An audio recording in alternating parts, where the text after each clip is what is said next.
اگر آپ لکھنؤ، اس کی تاریخ اور اس کے ماضی میں ہونے والے دلچسپ واقعات کے بارے میں جاننا چاہتے ہیں اور ساتھ ہی لکھنؤ کی دن بدن بدلتی ہوئی شکل اور حالات کے بارے میں بھی متعارف ہونا چاہتے ہیں تو برائے مہربانی چینل کو سبسکرائب کرنے کی زحمت گوارا کریں اور ساتھ لگے بیل آئیکن کو بھی کلک کریں تاکہ نیا ویڈیو اپلوڈ ہوتے ہی اس کی انفارمیشن آپ کے پاس پہنچ جائے۔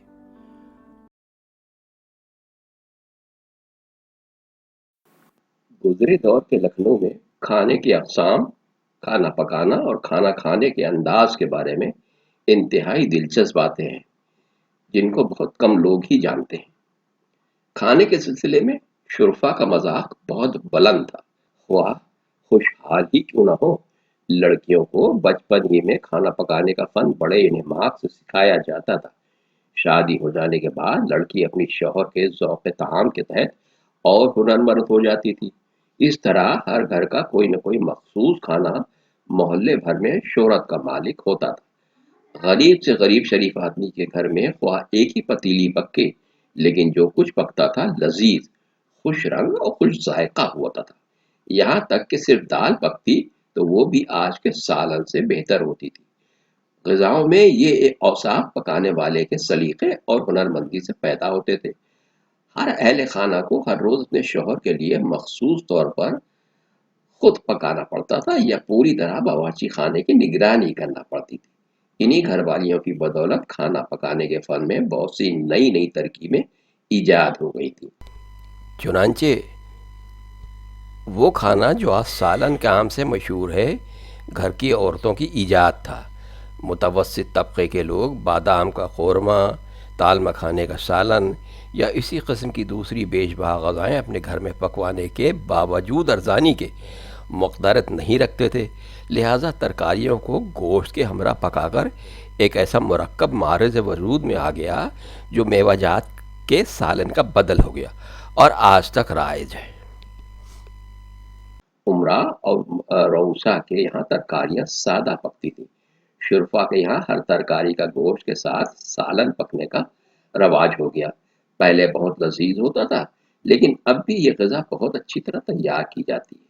اسی طرح بہت سی دوسری غذاؤں کے پکانے میں جو اپنی پسندیدہ ہوتی تھی، گھر والیوں نے کمال حاصل کر لیا تھا اور بعض خاندانوں میں باورچی سے بہتر کھانا پک جاتا تھا۔ یہ عورتیں تندور میں پکنے والی چیزیں یا بڑی مقدار میں کھانے نہیں پکا سکتی تھی، لیکن روزمرہ کے تمام خصوصی کھانے بھی بہتر سے بہتر تیار کر لیتی تھی۔ چنانچہ ہر گھر میں کوئی نہ کوئی غذا ایسی ہوتی تھی جو اپنا ایک الگ مزاج رکھتی تھی۔ اسی مقام پر یہ واضح کر دینا بھی ضروری ہے کہ روسا اور شرفا کی عورتوں کو ہم سلیقہ شعاری میں ماہر نہیں قرار دے رہے۔ ان میں بکثرت ایسی عورتیں تھیں جن کو ہم بس سلیقہ کہہ گئے، لیکن ایک خصلت ہر گھرانے کی عورت میں مشترک تھی، اور وہ یہ تھی کہ اپنے شوہر پر جان قربان کرنا۔ ان کے شوہروں کو کھانا کھانے کا ذوق تھا، اس لیے اس مخصوص فن میں ہر عورت زیادہ سے زیادہ کمال حاصل کرنے کی فکر میں رہتی تھی۔ بازاروں میں بھی بہتر سے بہتر غذائیں ہمہ وقت تیار رہتی تھیں اور ان کی قیمتیں ہر چھوٹے بڑے کے دسترس میں تھی۔ شرفا کے دسترخوان پر بازار کی کسی نہ کسی چیز کا موجود رہنا ایک عام دستور تھا۔ دسترخوان بچھنے کے وقت اگر کسی خاص چیز کی یاد آ جاتی تو فی الفور منگا لیا جانا دشوار نہیں ہوتا تھا۔ اس کے علاوہ کم مقدرت کے شرفا شام کو چوک میں ہوا خوری کے بعد واپسی پر کوئی نہ کوئی چیز اپنے اہل عیال کے لیے خرید کر خود ہی لے آتے تھے۔ ایسی خریداری کے لیے پراٹھے اور کباب عام پسندیدہ غذائیں تھیں۔ ایسے لوگوں کے یہاں صبح کو ناشتہ گھر میں تیار کرانے کا بہت کم رواج تھا۔ گلی سودے والے نماز صبح کے بعد ہی دروازہ دروازہ آوازیں لگانا شروع کر دیتے تھے۔ ان تیار شدہ چیزوں کی پورے گھر کے لیے خریداری میں کفایت ہوتی تھی اور گھر والوں کو پکانے کی زحمت سے فراغت بھی رہتی تھی۔ ناشتہ کے لیے جاڑوں کے موسم میں تنکی و نمش یا نان نہاری یا گرمی میں گاؤ زباں اور بالائی بہترین لذیذ نفیس غذائیں تھیں جو گھر بیٹھے خرید لی جاتی تھی اور صرف چند پیسوں میں گھر بھر کو آسودگی حاصل ہو جایا کرتی تھی۔ تنکی، نمش اور بالائی لکھنؤ کی مخصوص غذائیں تھیں بالائی لکھنؤ کے نام ہی کے ساتھ مشہور ہے۔ باہر سے آنے والے لوگ واپسی پر اپنے ہمراہ یہاں کی بالائی اور چوک کی مرزا والی دکان سے بالائی کی گلوریاں اپنے عزیزوں اور دوستوں کو کے لیے بطور تحفہ لے جایا کرتی تھی۔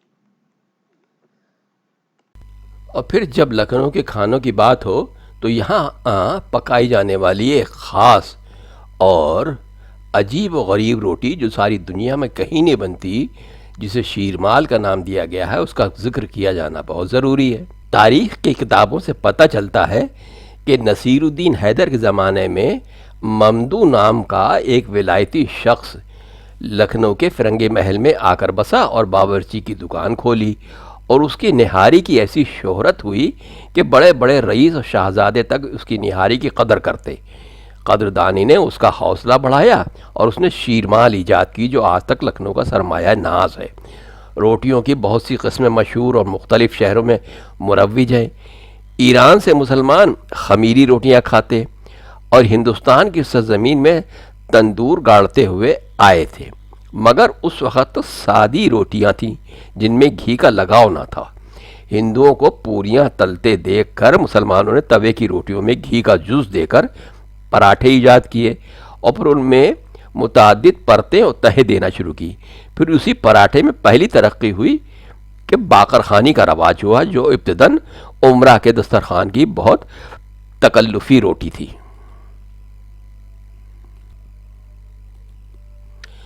لکھنؤ میں ممدو نے باقر خوانی پر بہت ترقی دے کر شیرمال پکائی، جو مزے میں، بو باس، نفاست اور لطافت میں باقر خوانی اور تکلفی روٹیوں کے تمام اصناف سے بڑھ گئی۔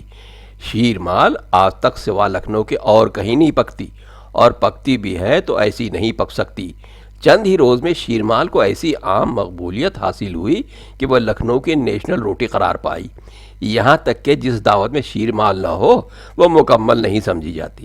شیرمال کی ایجاد نے ممدو کو اس قدر بڑھائی کہ شاہی مجالس اور تقریبوں کے لیے اسے بعض اوقات 1,00,000 شیرمالوں کا آرڈر ایک دن میں ملا، اور اس نے بھی ایسا کافی انتظام کر رکھا تھا کہ جتنی شیرمال مانگی جائیں مہیا کر دیتا تھا۔ اور آج کیفیت یہ ہے کہ لکھنؤ کے پرانے محلوں میں جگہ جگہ پر شیرمال پکاتے ہوئے باورچی مل جائیں گے، اور ان کی کھپت اور مانگ آج تک برقرار ہے۔ اور یہ بات اور ہے کہ اس میں اتنی لذت نہیں رہی جتنی کسی دور میں ہوا کرتی تھی، مگر پھر بھی شیرمال اپنی پہچان کو برقرار کیے ہوئے ہے۔ اسی طرح لکھنؤ کی رومالی روٹی، یا جسے عام زبان میں چپاتی کہا جاتا ہے، وہ ابھی اپنا جواب نہیں رکھتی، اور دعوتوں کی وہ شان ہے۔ چپاتی کے بارے میں یہاں تک مشہور ہے کہ ایک سے ایک ماہر چپاتی والے موجود ہیں جو کم سے کم آٹے میں زیادہ سے زیادہ چپاتیاں تیار کر دیتے ہیں۔ ایک زمانے میں یہ مشہور تھا کہ قدیم لکھنؤ میں ایسے ماہر چپاتی والے موجود تھے جو 250 گرام یعنی پاؤ بھر آٹے میں تقریباً 25 چپاتیاں تیار کر دیا کرتے تھے، انتہائی نفیس، باریک اور مزے میں بے حد لذت دار۔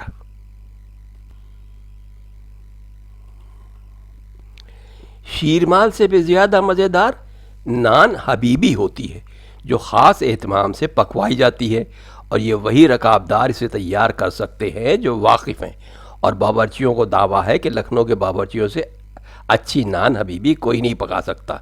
یہ پرانے دور کی بات کی جا رہی ہے، اب تو اس نان کا یا اس روٹی کا نام بھی کوئی نہیں جانتا۔ پراٹھوں میں لکھنؤ کے اسی درجے پر ہیں جو دوسرے شہروں کو حاصل ہیں۔